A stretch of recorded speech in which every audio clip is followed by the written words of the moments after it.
And just before that, I'm going, this world is getting crazier by the day. Just the things you mentioned right there. It's like on steroids, this craziness, this disruptiveness, this lawlessness, this, back to Isaiah 5:20, what are those that call evil good and good evil? I mean, we're living in a time I never, ever thought I would live in my lifetime. And I think when you think about, when you talk about Russia, when you have the head of Russia, the head of the military, or Medvedev, former president of Russia, making these kind of comments, and Putin all but saying the same thing, you got to take them serious. And then to see NATO and the United States just pumping tremendous amount of weapons and money into the Ukraine, and this is very problematic. And at the same time, I remember Dmitry Duduman and even David Wilkerson had visions of New York being hit by missiles over the years from some of their prophecies. And even when I was in Jerusalem, I had a lady walk up to me, and it was in June, right after the Jerusalem prayer breakfast, and said, I have someone I want to share with you. And that she'd been having visions and dreams. I mean, of missiles attacking New York City, and even creating tsunami waves that would be devastating to Manhattan in our financial district.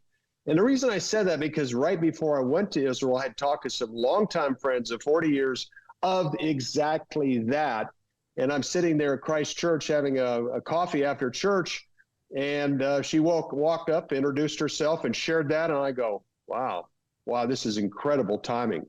But it gets back to, modern day Babylon. Some people, right after 9/11, some people look at New York City as a Babylon, a future Babylon, a present Babylon. But, there's other, that's another story, another program, Tom. But I think with all this, you're talking about the disruptiveness, the things that don't make sense, just the chaotic and disruptive times we're living in. This is so biblical. And you and I have been watching these final day events for a long time. We used to have 2 or 3 events and play at the same time. Now you could say 12, 13, 14 of the major markers, biblical, prophetic, end time markers, they're all in play. Mm-hmm. And we don't know how it's going to play out, but we certainly know some of the catalysts in Russia and Iran, United States, Israel, certainly, and Turkey are some of the final day catalytic things that can spark something overnight. Yeah.